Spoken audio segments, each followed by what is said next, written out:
Bismillah wa salatu wa salam ala rasulillah wa ala alihi wa sahbihi wa man wala rabbi shrah li sadri wa yassir li amri wa hlul uqdatan min lisani yafqahu qawli. Amma ba'du, assalamu alaikum wa rahmatullahi wa barakatuh. Donc on reprend, on s'était arrêté hier, Inch'Allah ta'ala. On était à l'istinja. Donc la toilette intime qu'on effectue après avoir fait nos besoins, akramakumullah. Non. Donc, on est arrivé au moment où l'auteur nous dit, au passage où l'auteur nous dit, il est interdit de se purifier avec avec des excréments, des os ou de la nourriture, même destinée, euh, hmm, même destinée aux animaux. Donc, effectivement, tout ça c'est interdit, d'accord? C'est strictement interdit, puisque bah, avec des excréments, on va pas purifier, on peut pas purifier, on peut pas enlever une impureté avec une impureté. Avec des os pourquoi? Parce que les os, il nous a dit le prophète Mohammed sallallahu alayhi wa sallam que c'était Zadu ikhwanikum al-jinn. Donc c'est la nourriture de vos frères parmi les djinns. C'est ce qu'il nous avait dit le prophète sallallahu alayhi wa sallam. Hop, ça, non. C'est ce qu'il nous avait dit le prophète Mohammed sallallahu alayhi wa sallam. Des os et ou de la nourriture même destinée aux animaux. Pourquoi? Parce que la nourriture, bah, forcément, ça a de la valeur et c'est demandé auprès des gens. Donc les gens, certaines personnes, ils n'ont pas de nourriture, donc on peut pas se servir de la nourriture pour effectuer cette chose-là. Et il a dit, même si c'est de la nourriture destinée aux animaux, d'accord? Même si c'est de la nourriture destinée aux animaux. Subhanallah. Et il a dit, donc par exemple, si c'est du foin ou des choses comme ça, ou des choses qui vont manger les animaux, hein, on n'a pas le droit de faire ça, on n'a pas le droit de se nettoyer avec ça. Il a dit ensuite, l'auteur, rahimahullah, ni les ablutions, ni le tayammum ne sont valides s'ils sont faits avant al-istinja. Donc ça, on avait parlé un peu hier de ça, hein. On avait dit, est-ce qu'on a le droit de faire les ablutions avant de faire l'istinja? Non. Hein, il faut faire l'istinja et ensuite les ablutions et le tayammum. Il est interdit de rester dans les toilettes plus longtemps que nécessaire ou de déféquer dans de l'eau ou d'uriner dedans ou encore de faire ses besoins sur de la pierre glissante, un chemin fréquenté, une ombre utile, sous un arbre fruitier ou en direction ou à un dos de la qibla dans un espace découvert. Ça c'est mal traduit ça. Non, pardon, non. Yani, ou en direction ou à dos de la Qibla, dans un espace découvert. Donc ici, l'auteur, qu'est-ce qu'il nous dit? Il nous dit qu'il est interdit de rester dans les toilettes plus longtemps que nécessaire. Pourquoi? Parce que lorsqu'on va aux toilettes, hashakum, on se découvre. On découvre notre aura. D'accord? Et donc le musulman, parmi les premières sifat, première caractéristique, lorsqu'Allah il a décrit le musulman, dans Surat Al-Baqarah, il a dit Ladina yu'minuna bil ghaib, ceux qui croient en l'invisible. Donc, oui, nous croyons en l'invisible, donc nous savons que autour de nous, il y a des anges. Et il y a des anges, non. Donc, le musulman, c'est pas interdit de se découvrir, mais quand on se découvre, c'est quand on a un besoin. On a besoin de se découvrir. Que ce soit euh, pour se laver ou pour se. Il y a des besoins, des choses qui sont nécessaires. Donc, si on va aux toilettes, là, on est dans une nécessité de se découvrir. Et donc, la nécessité, elle est en fonction du besoin. Voilà, j'ai besoin de faire mes besoins, sans mauvais jeu de mots. Eh bien, je me découvre pour faire mes besoins. Et une fois que j'ai fini, ben, je me rhabille et je sors de l'endroit. Je sors de l'endroit. Euh, Également, pourquoi? Pourquoi il est interdit de rester dans les toilettes plus longtemps que nécessaire? Parce que les toilettes, comme il nous a été rapporté, ma'wa al-jinn. Donc c'est l'endroit où les djinns habitent. L'endroit où les djinns habitent. Donc, il ne convient pas de rester dans des endroits comme ça. Euh, du moins, du besoin, d'accord? Au-delà du besoin. Et, non.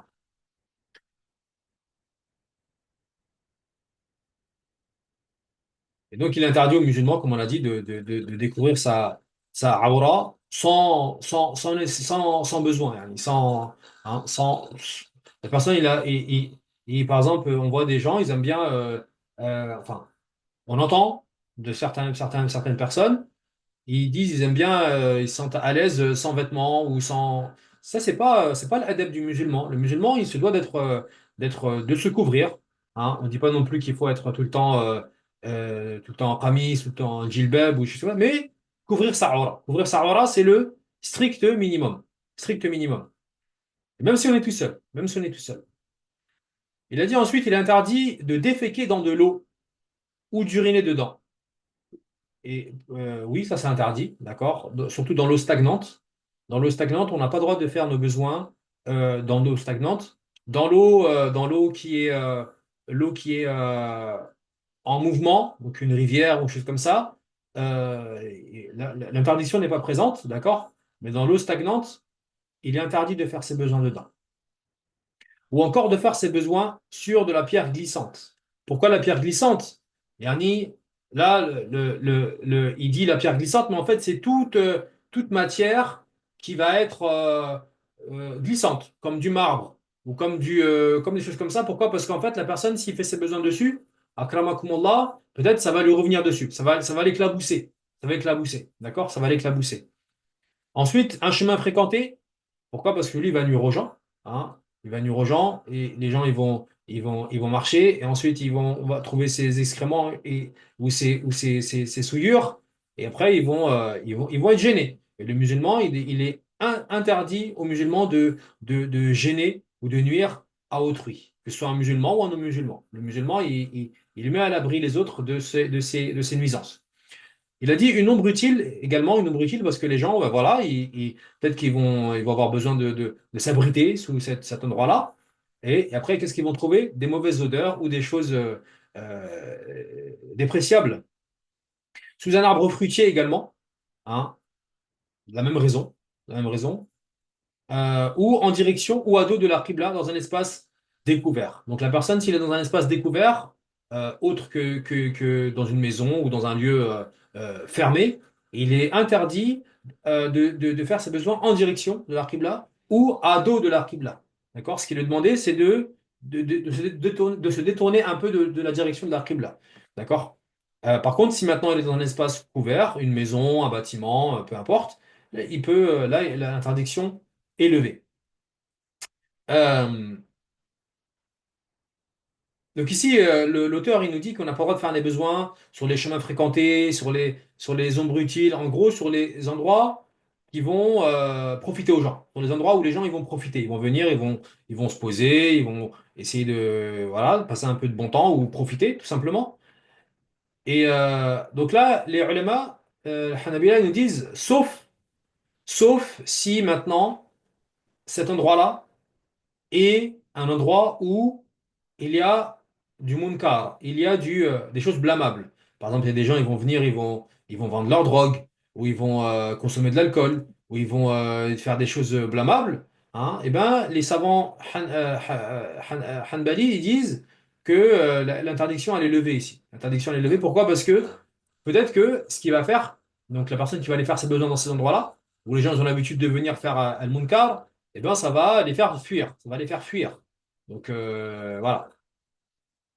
Non. Ensuite, section. Là, ici, on va parler de sunan, ce qu'on appelle sunan al-fitra. Les sunan de la saine nature. D'accord? Les bonnes traditions de la saine nature. Il nous dit le siwak, donc c'est le bâton de nettoyage dentaire, c'est une sunna en toutes circonstances.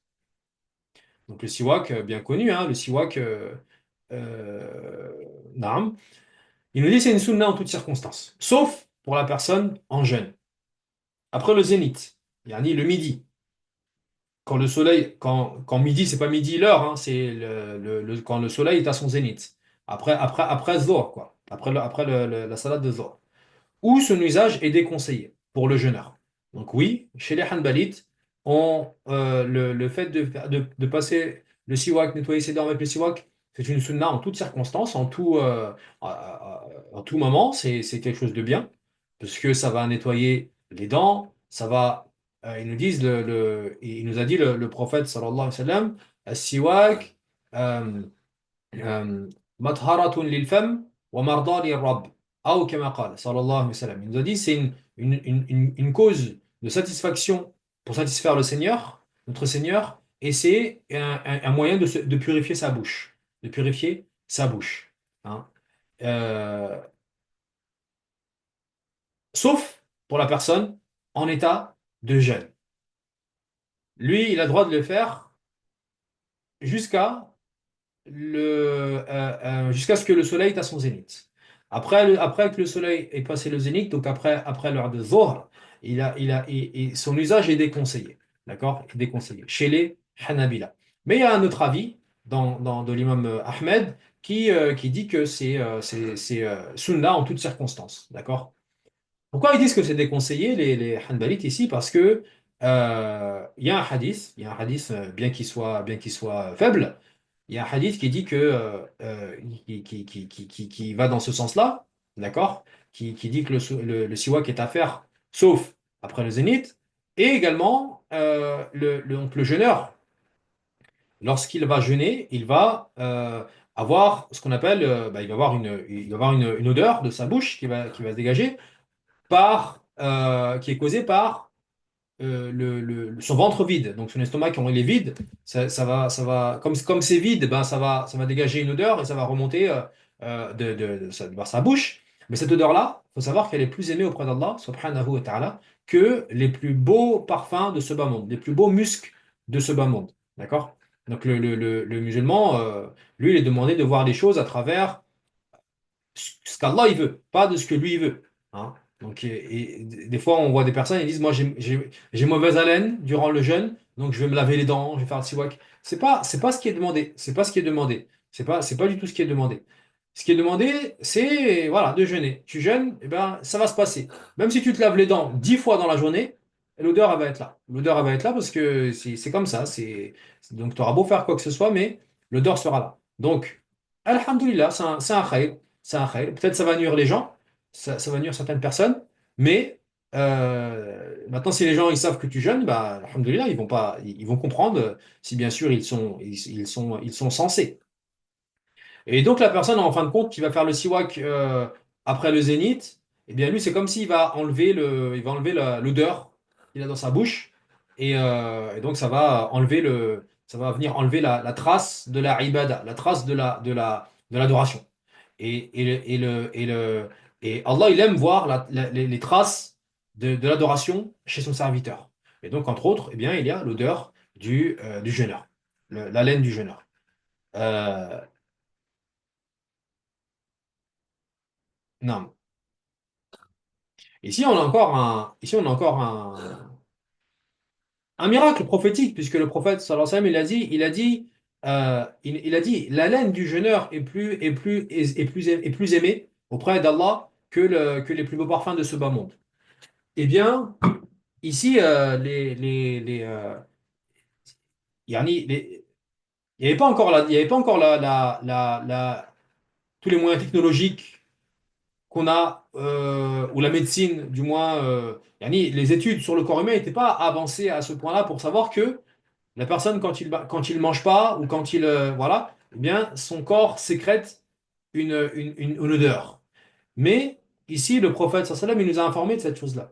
Aussi pour, pour, euh, pour, euh, pour rassurer, dans un sens, les croyants, et aussi pour nous faire comprendre, en fin de compte, que voilà, le musulman, lui, il doit voir les choses, il doit voir les choses en tant que musulman, en tant que toujours avoir l'akhira, l'au-delà, en objectif, et pas seulement ce bas monde, pas seulement ce bas monde. Non. Si les gens ils sont gênés par notre haleine, bah, après, Inch'Allah, on est des êtres humains avant tout, hein. On est des êtres humains, on n'est pas parfait, on a des manquements, on a des faiblesses. Et alhamdulillah, et la perfection appartient à Allah subhanahu wa ta'ala. Ensuite, il dit, avant cela, il est permis avec un bâtonnet humide. Donc, avant le zénith, il est permis. Donc, le siwak, pour le jeûneur, là, on parle bien du jeûneur, permis. Donc, ça veut dire que c'est permis, ça veut dire que c'est pas à faire, c'est pas mustahab. Pour le jeûneur, c'est pas une sunna, mais c'est permis. D'accord? C'est permis avec un bâtonnet humide. D'accord? Avec un bâtonnet humide. Et il a dit recommandé avec un sec. Donc maintenant, si la personne il est jeûneur, pour lui c'est mieux, c'est recommandé qu'il fasse ça avec un bâtonnet sec. Un bâtonnet sec. Pourquoi humide c'est permis? Parce que humide, parce que peut-être qu'il va avaler de ce que va sécréter le bâton. Et donc s'il avale ça, peut-être que son jeûne sera rompu. Peut-être que son jeûne sera rompu. Donc pour lui, c'est mieux de faire ça avec un bâtonnet sec. Il a dit, celui qui utilise un autre objet que le siwak n'applique pas parfaitement la sunna. Hein. Bien que ça c'est l'avis du madhab, mais en vérité, quel est l'objectif qu'on cherche à travers le siwak? C'est de nettoyer sa bouche.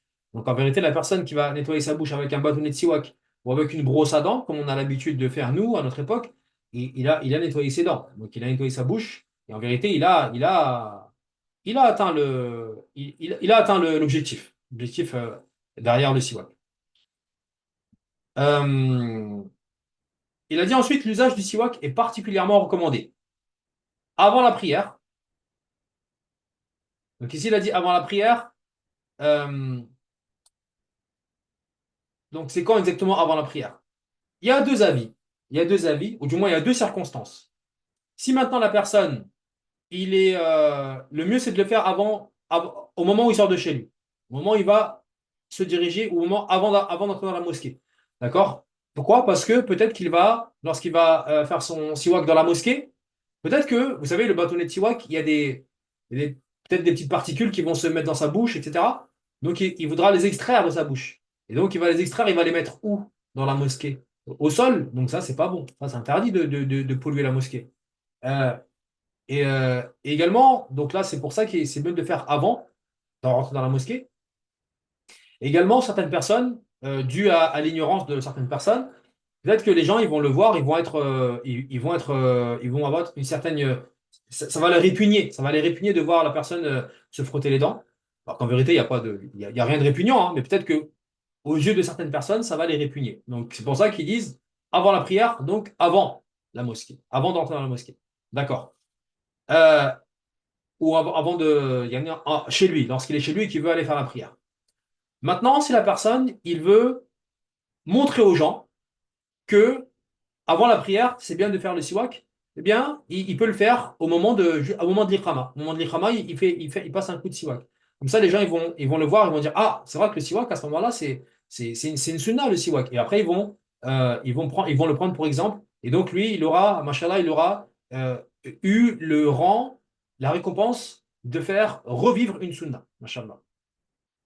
Ensuite, il nous dit, particulièrement recommandé avant la lecture du Coran, avant les ablutions, au réveil, à l'entrée dans la mosquée, ou lorsqu'il y a une mauvaise odeur dans la bouche. Hein. Voilà les moments où l'usage du siwak est particulièrement recommandé. Et il nous dit ensuite, il est également recommandé de commencer par le côté droit dans toutes ses pratiques. Le siwak, les ablutions, ainsi que dans le fait de se parfumer, se coiffer, mettre du k'hul, se regarder dans le miroir, se raser le pubis, couper les ongles, tailler la moustache et épiler les aisselles. Donc là, il nous a cité ce qu'on appelle Sunan al-Fitra, les traditions de la saine nature. Euh, il a dit se parfumer, d'accord, se parfumer, pour homme ou pour femme, hein, c'est pas haram de se parfumer pour une femme. Par contre, il sera interdit pour une femme de passer auprès des hommes, auprès d'hommes qui vont sentir son parfum, d'accord? Qui vont sentir son parfum pour ne pas être une cause de fitna, pour ne pas être une cause de fitna. Mais maintenant, si la femme est entre sœurs ou elle va dans un endroit et elle sait qu'elle sera en contact avec aucun homme, d'accord? Par exemple, je sais pas, elle va dans sa voiture, ensuite elle va dans un endroit où, voilà, il n'y a pas de mal, il n'y a pas de mal, d'accord? Inch'Allah, il n'y a pas de mal. Euh,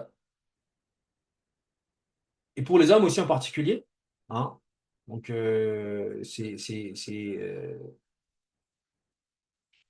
c'est dommage et triste lorsqu'on prie à la mosquée, hein, dans les maisons d'Allah, dans les demeures d'Allah, subhanahu wa ta'ala, qu'on sente des odeurs désagréables. Euh, c'est dommage. Dommage qu'on ne prenne pas le soin de prendre soin de soi un minimum pour se tenir devant Allah subhanahu wa ta'ala. Il a dit se coiffer, également se coiffer. D'accord? Se coiffer, on va commencer aussi par la droite. Euh, donc se coiffer, c'est bien, hein, enfin, c'est une sunna, d'accord? L'imam Ahmed, qu'est-ce qu'il disait? L'imam Ahmed, il disait euh, le fait de se laisser pousser les cheveux, c'est une chose, yani c'est une bonne chose. Il a dit si seulement on avait la capacité de le faire. Parce que ça demande de l'entretien quand on se laisse pousser les cheveux. Faut coiffer, faut hydrater, faut laver, faut faire des soins, etc. C'est pas juste on se laisse pousser les cheveux et voilà, on dit voilà. Et on a fait la sunna. Déjà, le fait de se laisser pousser les cheveux, c'est pas une sunna. C'est pas une sunna religieuse. C'est pas une sunna. Si la personne il fait ça pour avoir la récompense, pour essayer de ressembler au prophète sallallahu alayhi wa sallam, Inch'Allah, il sera récompensé. Mais c'est pas une sunna au sens yani obligatoire. Hein. Si la personne, il peut pas Maintenant, la personne, il a le choix. Soit il se laisse pousser les cheveux, mais il va pas en prendre soin. Soit il se rase la tête et voilà, c'est mieux et c'est plus joli et c'est plus propre. Ça fait plus propre. Et bien, lui, on va lui dire rase-toi les cheveux et sois propre. Maintenant, la personne qui a des beaux cheveux, machallah, Allah lui a donné, ben, lui, on va lui dire laisse pousser tes cheveux et entretiens-les. Hein, entretiens-les, mais c'est du temps et c'est un budget. C'est du temps et c'est un budget, machallah. Euh, il a dit mettre du kḥoul également, c'est une sunna pour les hommes et pour les femmes. Hein. Donc quand on parle du kḥoul, c'est le vrai kḥoul. Hein. Le vrai kḥoul qui va. C'est pas le. C'est parce que dans le kḥoul, il y a une substance qui va être bénéfique pour les yeux. D'accord? Il a dit se regarder dans le miroir également, c'est une sunna, pour regarder s'il n'y a pas. Le musulman lui demandait d'être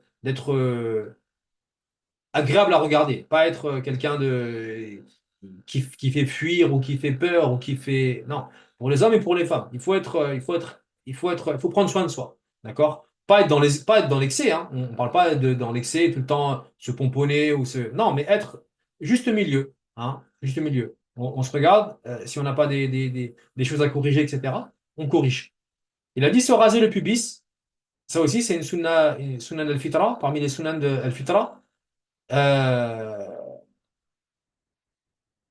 Bah, tout simplement parce que si la personne maintenant il se rase pas cette partie-là de son corps, donc c'est une partie déjà yani c'est un endroit où les souillures elles sortent, comme on a vu. C'est un endroit qui est souvent fermé, donc c'est pas l'endroit où ça va respirer, etc. Donc ça peut vite être euh, être comment dire, être une cause ou une source de, de bactéries ou de saleté, tout simplement. Et voilà, donc se raser le pubis, c'est plus propre et voilà. Et même après, euh, ils nous disent, les ulama, pour les personnes après qui sont mariées, etc., et ben c'est plus agréable pour eux.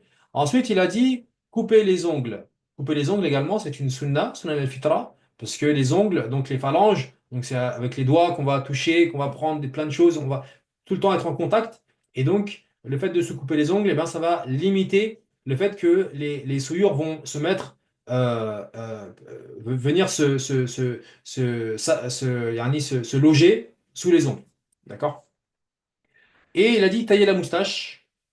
Il a dit tailler la moustache, il n'a pas dit raser la moustache.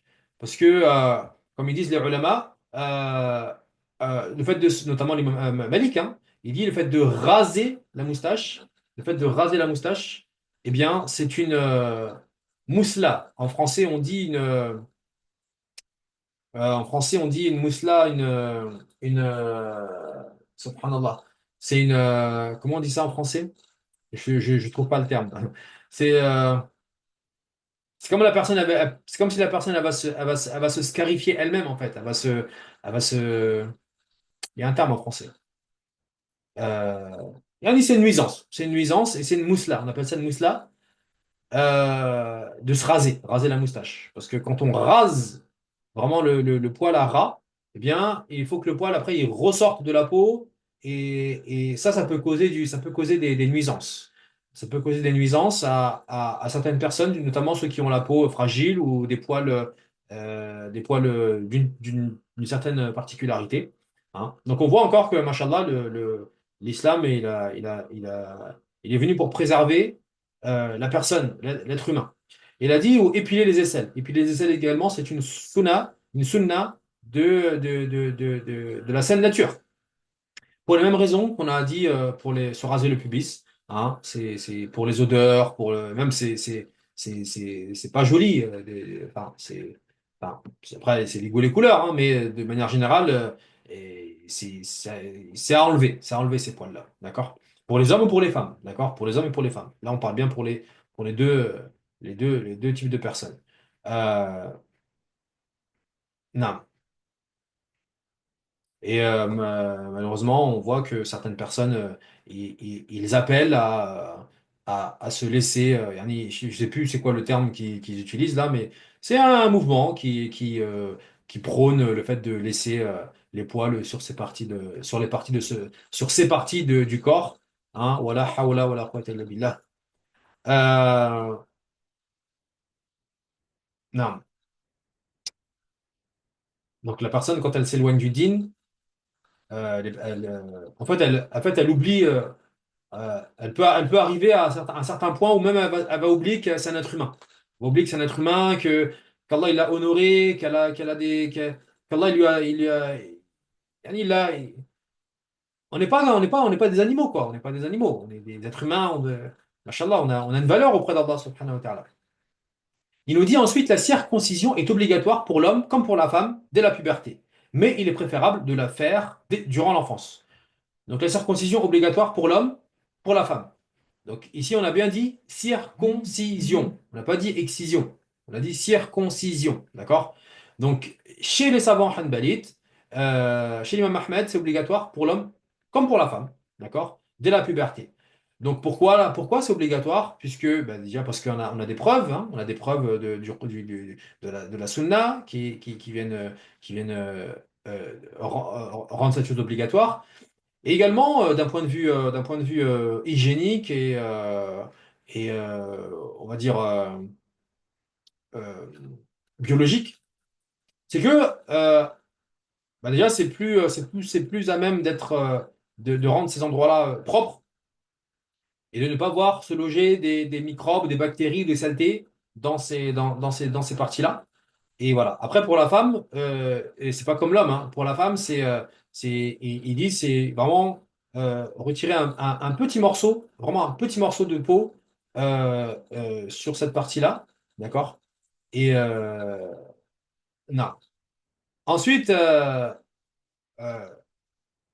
pour précision, pour la femme, ils disent le, le fait de faire ça pour la femme, certains savants ont mentionné que la femme qui va mettre en pratique cette chose-là, eh bien, elle va voir sa shahwa diminuer. Yani non.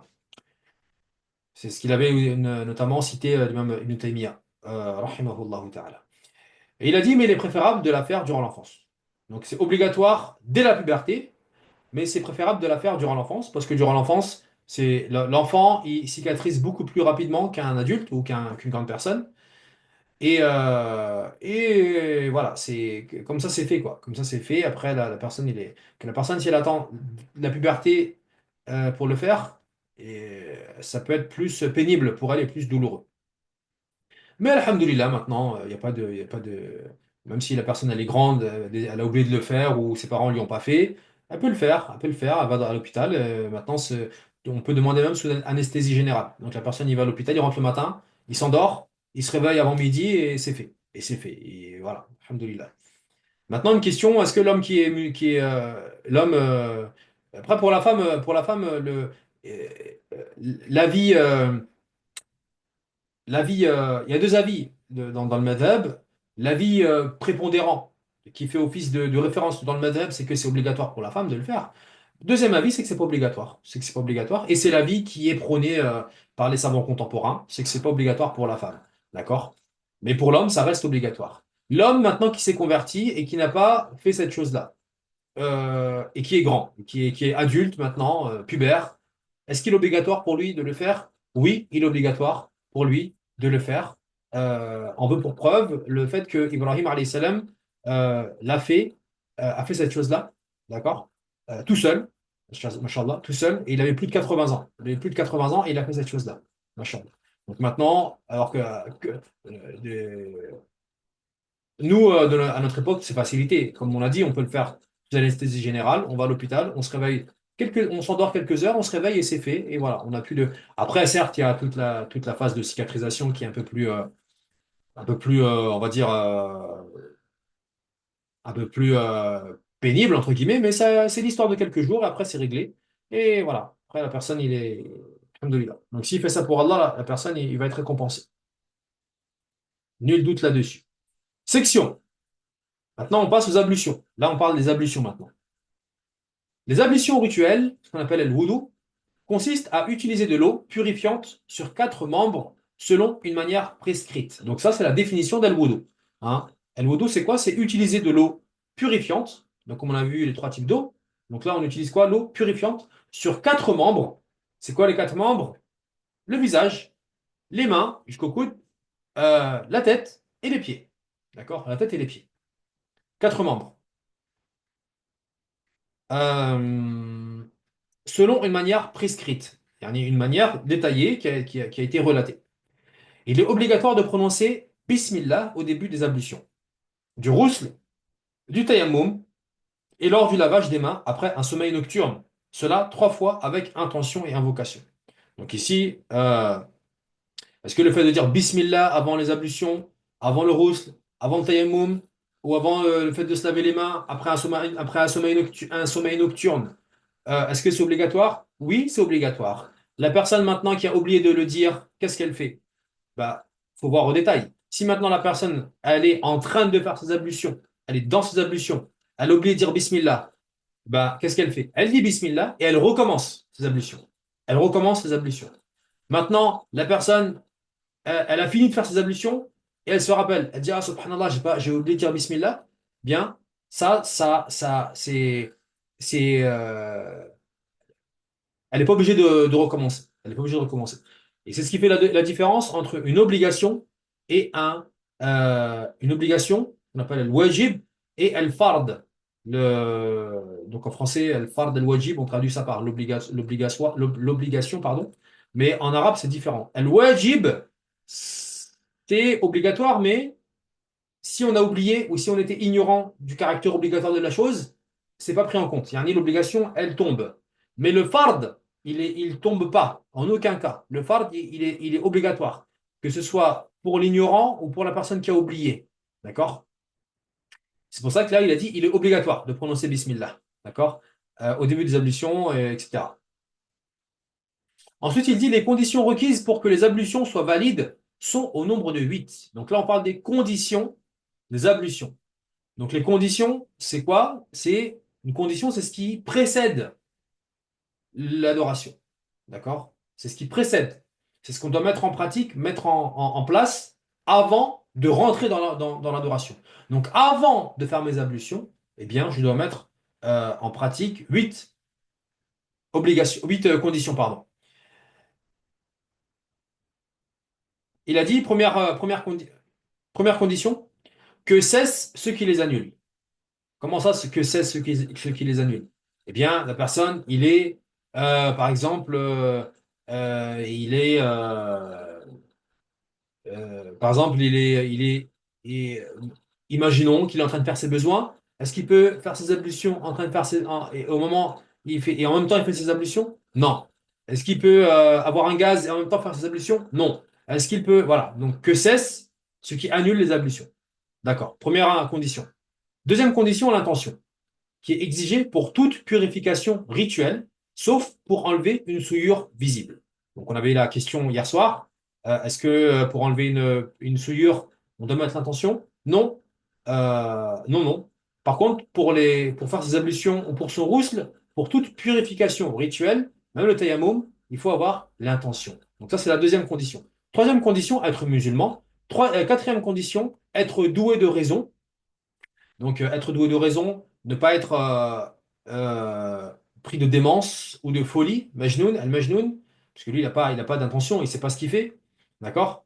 Ou même le as-sabi, euh, la jeune personne qui a moins de 7 ans, lui, il a pas d'intention.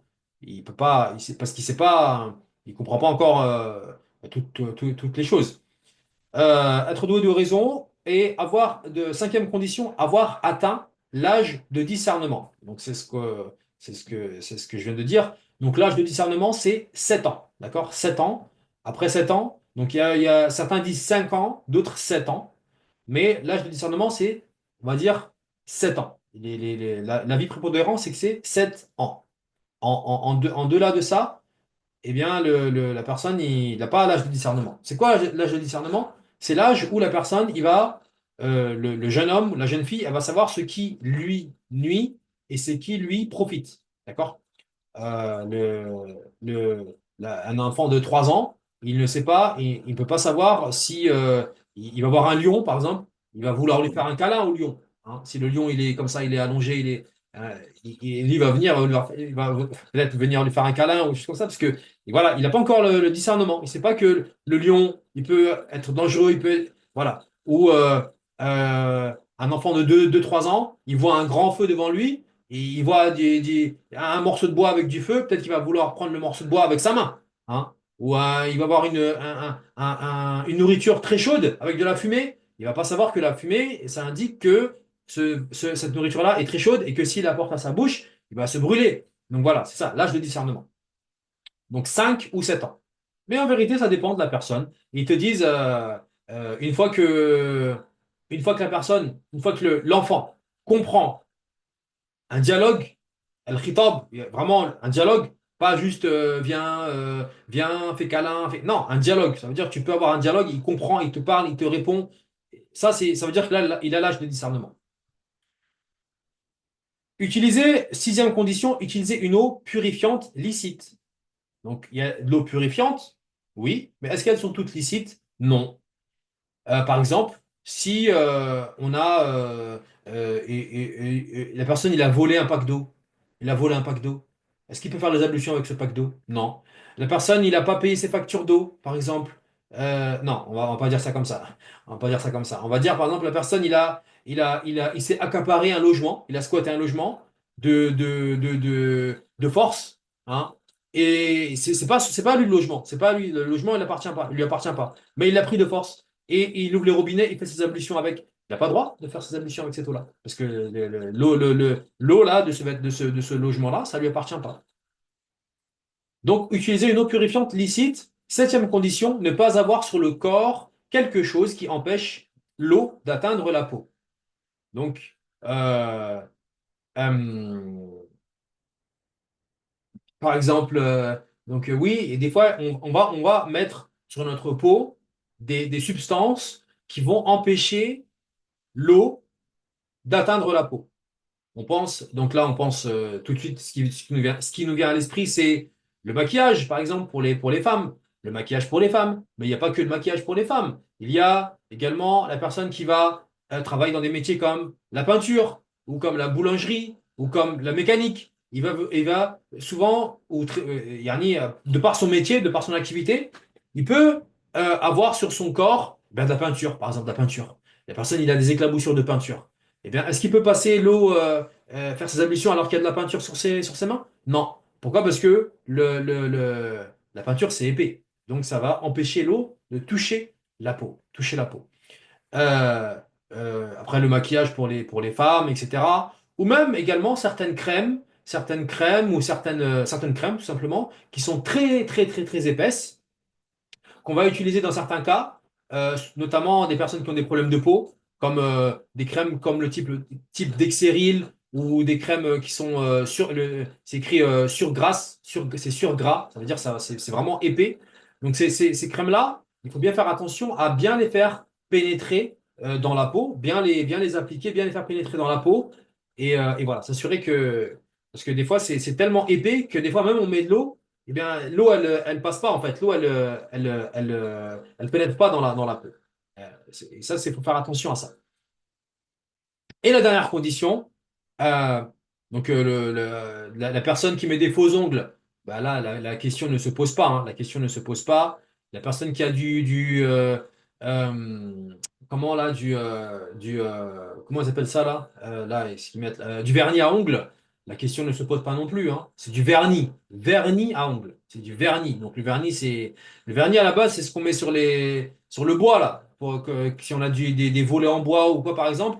Mais on va vernir le bois pour lui donner un aspect brillant. Donc c'est une couche. C'est comme de la peinture en fin de compte. C'est comme de la peinture. Euh, Maintenant du hanna. Est-ce que le hanna ça empêche l'eau de passer? Non, ça n'empêche pas. Pourquoi? Parce que en fait le hanna c'est une coloration de la peau. En fait c'est comme la peau c'est comme si la peau elle est colorée. Mais c'est pas ça empêche pas il n'y a aucun obstacle entre l'eau et la peau.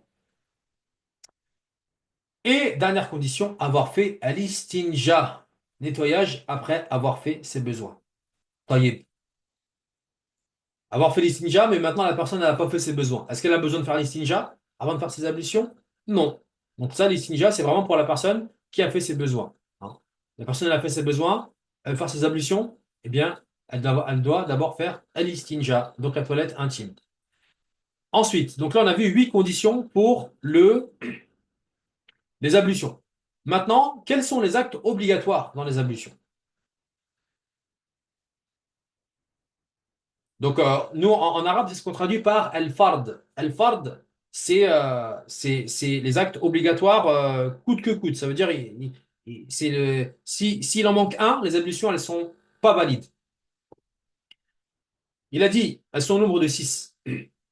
Premièrement, laver le visage, y compris la bouche et le nez.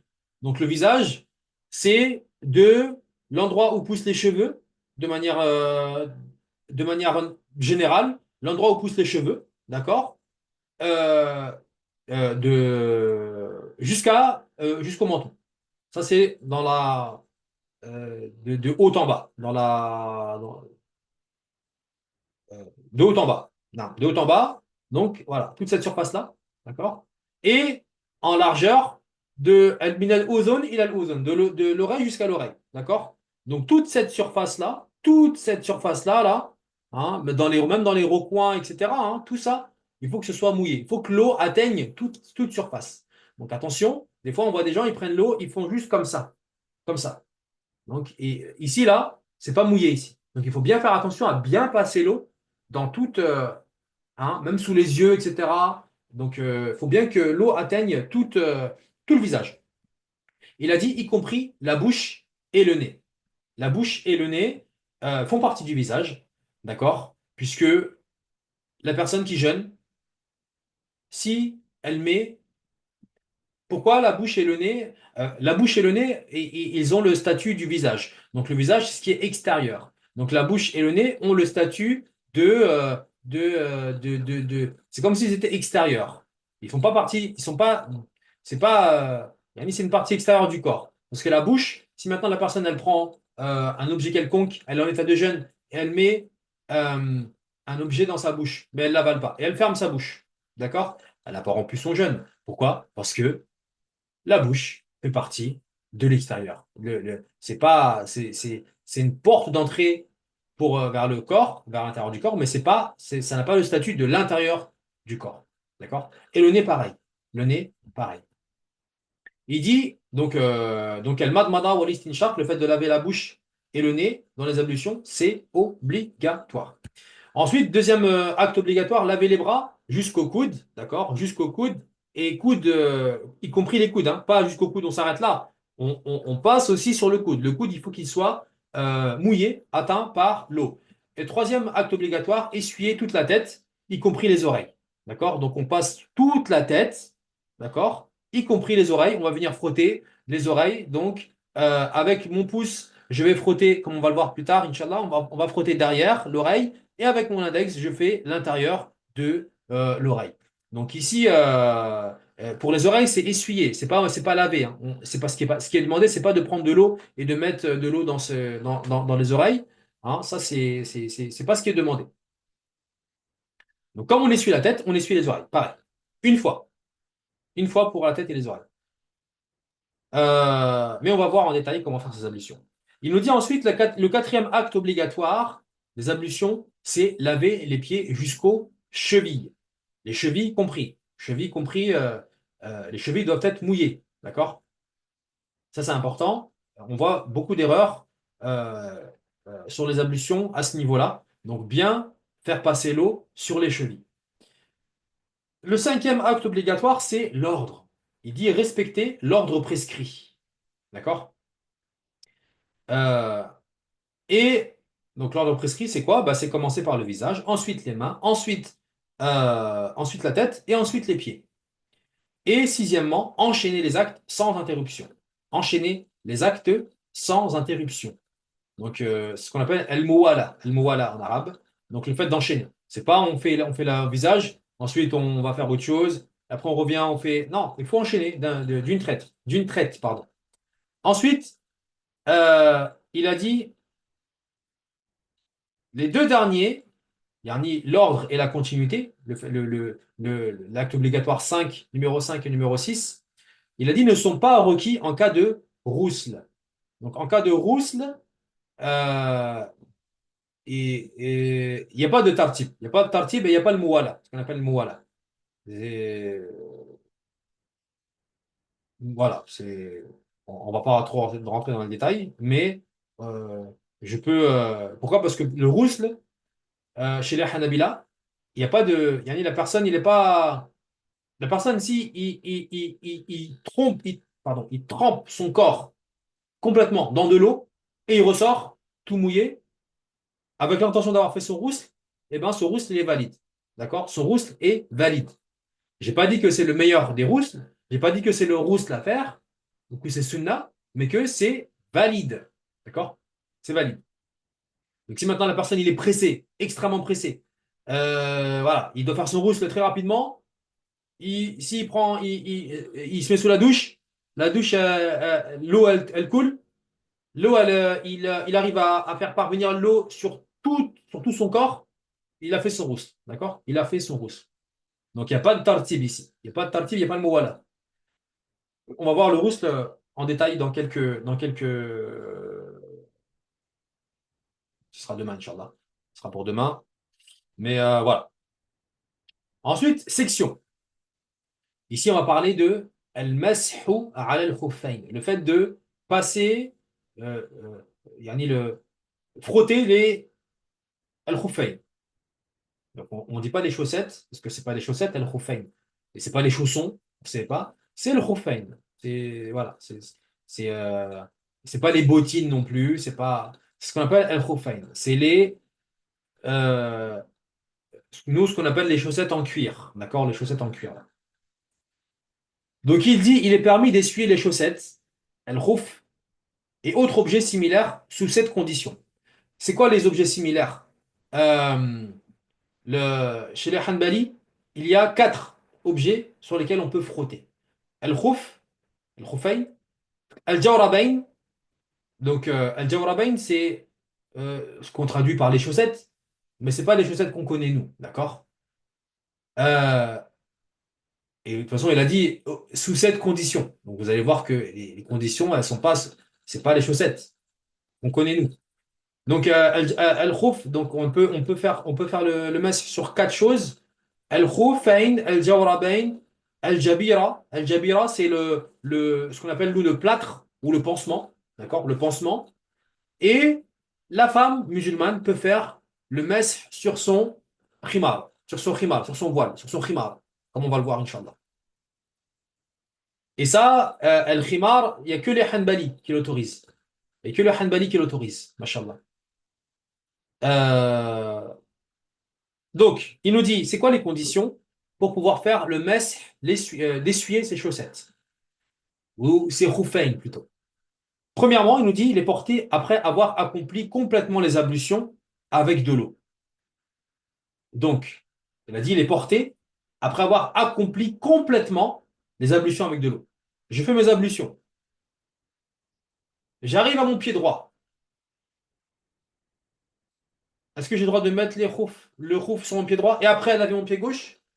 Oui, j'ai le droit, mais j'aurais pas le droit de faire le mesh euh, sur mes khouffayn. Pourquoi? Parce que je n'aurais pas enfilé mes khouffayn après avoir terminé mes ablutions. Donc, la démarche à suivre, c'est de faire, je lave mon pied droit, je lave mon pied gauche, et ensuite je les essuie si je préfère, et ensuite je mets mes khouffayn. D'accord? Mais si je lave mon pied droit, je mets ma khouf sur mon pied droit, je lave mon pied gauche, je mets ma khouf sur mon pied gauche, ici je ne pourrais pas faire le mesh sur les khouffayn après. Deuxième condition, qu'il couvre la partie du corps qui nécessite un lavage obligatoire.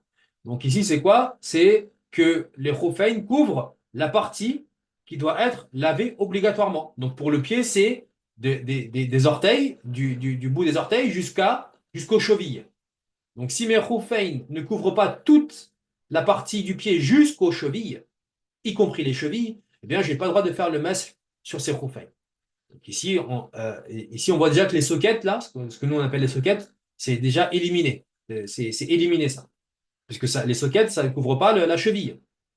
Ensuite, troisième condition, il a dit, il est possible de marcher avec eux de manière habituelle. Ah, hein. Donc ça, euh, pourquoi? Parce que les Sahaba, et à l'époque du prophète Mohammed, sallallahu alayhi wa sallam, ils avaient l'habitude de porter des khuffayn en cuir, en cuir avec avec de la peau d'animal. D'accord? C'était de la peau des peaux d'animaux. Il faisait des roufs avec ça. Et donc, quand il marchait, il pouvait marcher dehors avec ça. Le cuir, c'est solide, hein, c'est pas. Donc, on peut marcher de manière habituelle. Donc, si maintenant je mets des roufs et je vais chercher du pain, par exemple, et je rentre chez moi et que je regarde mes roufs, ils sont pas déchirés, ils sont pas craqués, ils sont pas. Eh bien, c'est bon, d'accord? Mais maintenant, si je vais à la boulangerie chercher du pain ou j'ai un exemple comme ça, hein, avec des chaussettes avec des chaussettes. Si je marche dehors, je vais même pas arriver à la boulangerie que ça sera déjà craqué en dessous. Donc je ne peux pas marcher avec des chaussettes dehors. Donc voilà. Euh, Ensuite, quatrième condition, ils doivent être fermement maintenus en place. Donc des fois, il y a des roufs à enfiler, mais ils s'enlèvent tout seuls. Donc il faut que il faut qu'elles soient maintenues d'elles-mêmes en place. Donc il faut qu'elles aient un système pour les fermer, pour les serrer, voilà. Donc, comme on connaît, nous, avec la fermeture éclair et avec le petit bouton qui va bien là pour maintenir le roof, ça il n'y a pas de, y a pas de problème. Ils doivent être, cinquième condition, ils doivent être permises, c'est-à-dire légales à porter. Légales à porter. Donc on a dit, les roufs pain, elles sont faites en cuir. D'accord? Maintenant, si mon cuir, c'est par exemple du crocodile, imaginons, la peau de crocodile, est-ce que j'ai le droit de porter ça? Non, parce que le crocodile est un animal qui n'est pas permis, qui est impur, d'accord? Et qui n'est pas trop propre à la consommation. Et maintenant, si j'ai des roufs faits avec de la peau de porc, pareil, même raison, ce ne sera pas permis. Des roufs que j'ai volés ou que j'ai piqué, ou que voilà. Pareil, je ne peux pas faire le masque dessus. Des chaussettes maintenant, si on va plus loin. Si maintenant j'ai des chaussettes euh, sur lesquelles il y a des représentations, des dessins, des choses, ou même écrit des choses, voilà. Est-ce que je peux faire le masque dessus? Non. Comme il a dit Cheikh Al-Husaymin, par exemple. Euh, voilà. Sixième condition, ils doivent être propres. Ici, donc propre au sens propre islamiquement parlant. Donc pas de najasa dessus, pas de souillure dessus. Et septième condition, ils ne doivent pas être transparents ou révéler la peau. Ou révéler la peau. Machallah. Donc après avoir vu ces sept conditions-là, on comprend pourquoi il n'est pas permis de faire le mess sur les chaussettes en coton qu'on a ou en tissu ou en n'importe quelle matière que vous voulez même en soi, parce que ça ne respecte pas ces conditions-là, tout simplement. Et ces conditions-là, euh, yani, la plupart des conditions qu'on vient de lire, on les trouve chez les quatre écoles. Donc les quatre écoles, elles sont quasiment d'accord sur toutes ces conditions-là. Euh, Ensuite, bien qu'il y a des savants contemporains qui autorisent le fait d'essuyer les chaussettes, mais euh, voilà, c'est pas l'avis des catholiques en tout cas. Ensuite, il est permis de les essuyer, el khuffayn, pour un résident ou un pêcheur en voyage, suite à un acte d'impureté après les avoir portés pendant un jour et une nuit, c'est-à-dire 24 heures. Donc c'est quoi qu'est-ce qu'on comprend ici? Donc là, pourquoi ça a été légiféré le mesh sur les khuffayn? Pour faciliter à la personne qui est en déplacement ou tout simplement pour faciliter. Mais cette facilité-là, elle a un temps. Cette rukhsa, elle a un temps déterminé, un temps prescrit, un temps défini. C'est quoi ce temps? Si maintenant la personne elle est résident, résident, quand on dit résident, c'est le contraire de voyageur. Eh bien, elle pourra le faire que 24 heures. Que, entre guillemets, hein, parce que 24 heures, c'est long, machallah. Donc la personne, maintenant, il a fait ses ablutions pour le fajr. Il a mis ses khuffayn.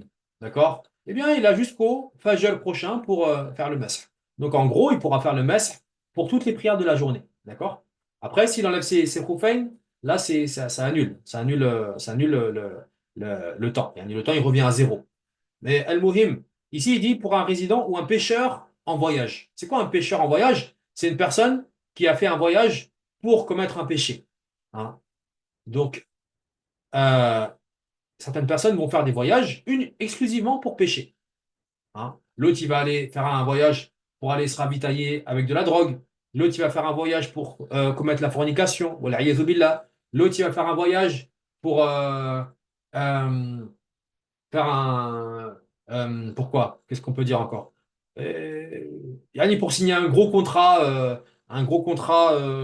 je sais pas, pour aller acheter des substances illicites ou des choses comme ça. Donc ça, c'est des voyages c'est des voyages, ce qu'on appelle, c'est un pêcheur en voyage. Voilà, quelqu'un qui fait un péché de par son voyage. Yani de par son voyage, la base de son voyage, c'est que c'est un péché. Donc lui, comme il est en train de commettre un péché de par son voyage, eh bien, son voyage ne lui permet pas de profiter de toutes les dérogations dont va profiter le voyageur, comme le fait de réduire les prières, le fait de rassembler entre les prières, le fait de faire le mess sur le khuffayn plus de 24 heures. Donc lui, il a pas tout ça. Lui, il est, voilà, il peut pas, il a décidé de désobéir à Allah, subhanahu wa ta'ala, eh ben, il assume son action, mais il ne va pas profiter de ce qu'Allah il offre aux voyageurs.